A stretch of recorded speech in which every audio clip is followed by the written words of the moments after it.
Wednesday. Last time we were joined by Travis Lockett. This time, the one and only. Yeah, go for it. Josh Jankowski. Thanks for the intro. Yeah. Well, there's more than one of you. I've seen all those Facebook requests you get from lookalikes, the aliases out there, the other Josh Jankowskis around the world. You'd be amazed at some of the different looks that some of those guys have. It's amazing. Yeah. Well, all right. So on this episode of Whiteboard Wednesday, we are going to talk about follow-up mindset. So just some of the things that are happening in your business, how you're looking at follow-up, right? So when you get into your CRM, when you start making calls to your leads or engaging with them, what type of mindset should we have going into this? Because every lead source is going to have its different little quirks, right? Like some lead sources, like Sphere of Influence, are going to convert or a referral at a much higher level more quickly. And these leads are going to be more warmed up to talk to you than, say, an internet lead, right? So going into that, if we know the data on how these things go, then let's use that to our advantage. And that's what Josh is going to take a minute to talk about right now. Yeah, guys. So, guys, there's lots of girls out there too. So, anyways, a couple weeks ago, we took a poll inside of one of our larger groups, the Real Estate Technology Group. And in that poll, we asked you where the 3 deals you closed last came from. And as to be expected, most of you, or a lot of you, said Sphere of Influence, friends, family, referrals, that kind of thing. And so I'll assume for this episode of Whiteboard Wednesday that you guys pretty much have that figured out, right? Those deals come in a certain way. And as Mike was just talking about a second ago, the mindset that you have when you get those type of deals is much different and should not come in, it should not collide with or be included in the mindset you need to deal with internet leads. So for today, what we're going to talk about is internet leads and the mindset that you have to have, the expectations you have to have set to deal with these people successfully so that you don't go into the situation with a bad mindset and then immediately start looking for the first negative thing you can find about that lead, i.e. like they didn't answer your phone call in the first 5 days or 10 days or 30 days or even 24 months, right? And we'll talk about that here in a second. So first of all, let's talk about the thing that happens with most real estate agents, and we do some lead generation for people and things like that. And they, a lot of times people say, oh, those leads suck, right? Or, my broker pays for leads and they get us Facebook leads, they get us Google leads, and those leads suck. And the thing that actually sucks is your mindset kind of sucked when you went into that situation, because what we do know is that we paid to get those leads, right? But the leads don't know that we paid to get those leads. So for us to expect for these strangers whom we've never met, they were not referred to us, they have no reason to trust us, no like and trust us, for us to assume that they're obligated to talk to us in our timeline, it's unfair to both you and to that lead. So there's a couple of different things that you have to do when dealing with internet leads. And the first thing you have to do is you have to be able to stay top of mind. You have to be able to stay sticky to them over a long period of time. And you need to know that from the start. So you have some things that you can do to do that. You have some free tools that I want to talk about to do that. So the very first thing, I'm going to assume that I'm talking to people who have a CRM in this situation. Some of you don't use CRM. I mean, most people, if you're in real estate, you've got something. Whether it's even, whether you're manually sending emails and text messages, whatever your follow-up communication forms and tools you have available, you need to be doing something. Even if you just have MLS access and that's the way you can deliver things like properties, Josh is going to dig into a lot of that. And he's going to, I guess, if you want, throw a few of those things up there so that we can talk about them. And while you do that, I'm going to kind of refer back to a conversation we were having this morning. So, Josh and I talked this morning, and one thing that I had brought up, because we were talking about Whiteboard Wednesday, some of the different ideas and talking points and what we're going to cover. And what I said is we have to be honest with ourselves and understand that the relationships we have with leads are not a one-way street, right? We're always looking for people that are highly engaged and ready to talk to us and ready to go right now. But you have to also think what value And what are you doing to work the other end of that relationship? Because if that mindset that you have is all leads suck, I can't convert these leads are horrible. If it's not a friend, family, or referral deal, I don't have a good conversion rate on those other types of lead sources. And sometimes it's just a mindset shift. Think about it as a relationship, and you have to build that relationship with that client. Some of those people that were referred to you, that relationship, the foundation and the groundwork has been laid because whoever referred that person to you, that friend, that family member, they've already put in the good word. Hey, this is Josh. He's an awesome agent, or this is Travis or Mike. These are awesome people to work with. You should give them a call, right? They've laid that foundation. When it comes to a cold lead, especially an internet lead, they don't know you. So work on that relationship with them. Don't tap out of the relationship early. That's a really big thing to think about. So Josh has a few things up here, and he's going to take us through them right now and talk about them. Okay, so when dealing with these strangers that don't know us, that you probably paid to get through online lead generation from a source such as Google or Facebook or Zillow, Bing, it does not matter where you're generating these leads. We're going to categorize them today as a group of people willing to put their contact information out on the internet so that you could potentially contact those people and stay in contact with them over a period of time. So in this situation, what we have to do is we have to figure out how we're going to become sticky with these people. And we have to assume at first that if we know, like on average out in the industry, they say that many people have different versions of the estimated timeline for certain lead sources. But let's just say 9 to 24 months is probably the average life cycle of an internet lead. So what we have to do first is give them what they came to see. They came to look at properties. Most of them are in the curiosity phase. So what we need to do is begin giving them properties. So that's going to happen here with a property list. Depending on whatever system you work in, they may call them different things, but basically a non-salesy list of properties that these people want to see. It's the reason why they go to Zillow, because they don't get hassled. They go there to look at properties. Some of them are just curious, like I mentioned before. So the property list, if you set this up on them for an extended period of time, that's going to push them back to your website to go look at these properties. And again, if you're using the MLS, that's a different situation, but you do still have some of these assets.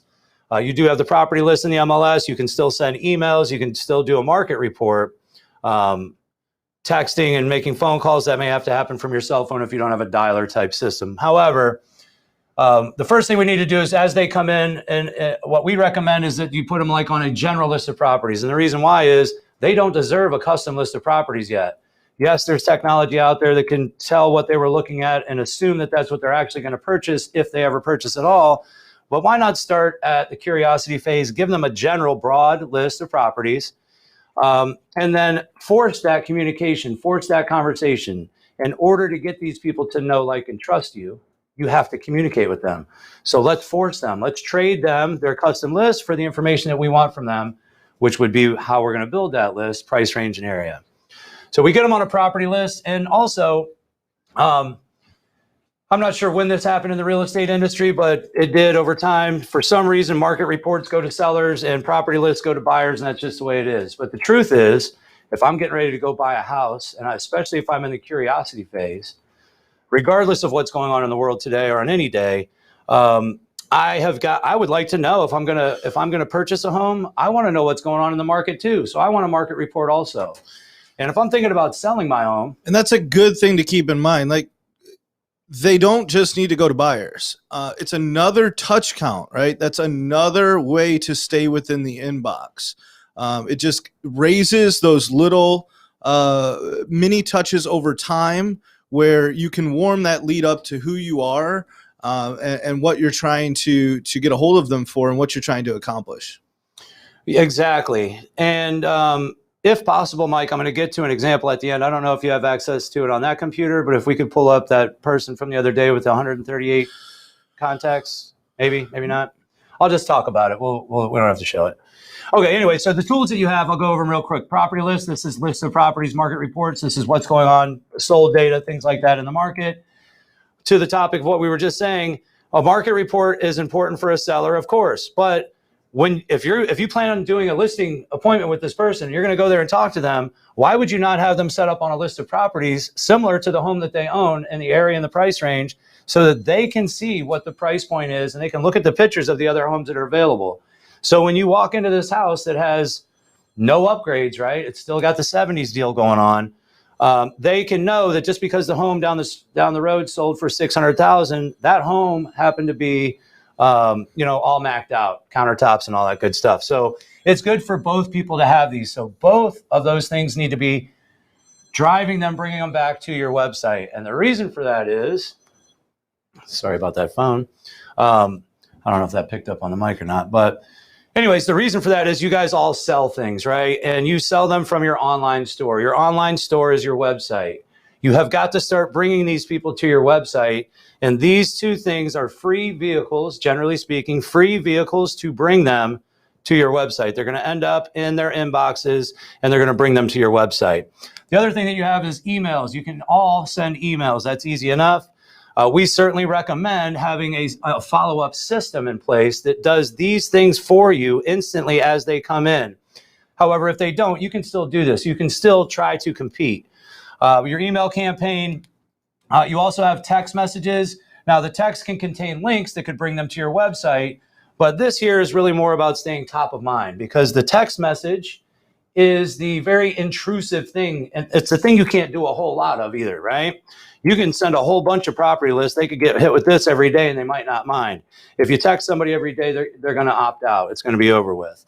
So staying top of mind, checking in with people, trying to keep them up to date with whatever it is that's going on. You can do that through text messaging. These cost money. Text messages, usually you're going to have either overages or you're paying for some type of a service, but that's going to always cost money. Phone calls, which used to be the best way, the speed to lead, dial, phone calls, that used to be the most effective. Now, the truth is today, speed to lead happens from text, email, all four of these here. This is your speed to lead now. And you should be using text and email and property lists and market reports to warm up your leads so that you can get that first communication. Now, I'm going to bring up what it was I was talking to Mike about. So in our database here, 3 years ago, we got a Google lead. That Google lead came in from an ad. They came in and they immediately, so in our system, we have text and emails and property lists. All this stuff happens automatically. And that's probably how it is in most of your guys' systems. So as that lead came in, the lead did, and we certainly do recommend making phone calls, especially to new leads. I wasn't trying to say that you don't do that. So we did end up calling them. We warmed them up with some text and emails. We got them on the phone. This person indicated that they're an out-of-state buyer from New York. And they said that, they gave us their price range in their area. They were certainly early in the process. They gave us that information and then they went dark. They ghosted on us. They never talked to us again, not a single time for 3 whole years. And during that 3 years, Mike, I believe it was 138 contacts. Yeah, different activities happened. So emails, text messages, phone calls. Throughout that whole time, we were sending properties to the contact. And the lead reached out, sent us an email. They're coming in town in 2 weeks. They own a property down here. They want to buy another one. In our market, beach property, typical beach property is going to be like $300,000 to $500,000 for most buyers. That's what you get some sort of beach condo or even sometimes single family houses, depending on the area. That's what they're looking for. They're looking for something right around that $450,000, $500,000 mark. Sent all of the information of what they're looking for, and really the thing that won the ability to turn that contact into an opportunity, because at this point it's still not a paycheck, right? It's just an opportunity. But what allowed us to do that was continual follow up and having the mindset of, we're not going to give up on the lead. We're going to keep working on that relationship, even if it only feels one-sided at the moment. Right. And so what I'm getting at is, had we had the expectation that this person, because we purchased their data, which they know nothing about, had we done what most agents do, this certainly would have been a lead that falls into those leads suck, right? They talked to you, then they ghosted. They never said anything again. I mean, 3 whole years. Luckily, our system, we have follow-up stuff that continues to go on and on. It's obviously industry term, long-term nurture. We certainly tried to, we did make multiple attempts to call this person over that time period, the person dialing in our database, but it didn't work, right? And it's okay, because guess what? That person saved us a lot of human time and effort over that 3-year period, where they then reached out. And this has happened a bunch of times in our system. Another good example is somebody gave us a fake phone number. You guys are all familiar with fake phone numbers, I guarantee you that. And the really crafty names that people give up when they come in, right? That's probably my favorite part about doing this job, is seeing how creative some of these people can get with the Richards and all that. Anyways, though, this guy came in, gave us a fake phone number. The fake phone number, we put him on a bad phone number campaign. The bad phone number campaign ran. And in general, you'll find that your internet leads will start communicating in some type of way at around the 9-month point, if they were being silent, but this happened to be right at 9 months. This lead gave up the phone number, right? Gave up the proper phone number. Let me. People will wait 9 months to have a baby, right? Yeah. It's just that's it. It's not that big of a process. Before you know it, you're 3 months away, and you're cashing a check. You're having a pregnancy. I'm sure that some of the ladies out here might think that that's a little bit deeper than what we're talking about. Oh, way deeper than that. Process. Well, the deal can be almost as painful. Some of those deals, depending on who you're doing the deal with. Yeah, it can be rough. Yeah, on both sides. Yeah. But anyway, after 9 months, this guy, he finally reaches out. He says, hey, man, I saw and it's a bad phone number campaign, so it requests the phone number. He gives the phone number, and then we reach out, right? Obviously, the guy gives the number, you call him. Yep. Anyways, Mike found himself at a listing appointment like 3 days later. The guy basically said, hey, you've been reaching out to me for what feels to him like forever, because we won't leave him alone, but that's the name of the game. You have to be ever present in this guy's inbox. Yep. So he gives up the number. We go do a listing appointment. He goes and does a listing appointment, takes the deal, and then we end up selling that guy's house within a couple of weeks, and then he purchased another home. Yep. So all that from a lead that for many of people that we deal with, many of our clients would say, at least when they first get to us, I'm just going to delete that crap out. It's junk. It's not junk. The 555-1212, that guy is actually telling you that he understands that we're going to be calling him, and he doesn't want to do that right now. Mm-hmm. So we need to earn that phone number, right? It's like dating back in the day when some chick would give me a fake phone number, right? I'm not going to stop. Now I just have to earn your trust. So I have to be a little funnier. I have to be a little smarter. I got to, you know what I mean? So it's a process very similar to what that is or was back in the single days. I don't remember. So tying it all together before we wrap this thing up, and pulling it all back to the mindset, like these are people, they are relationships. Yes.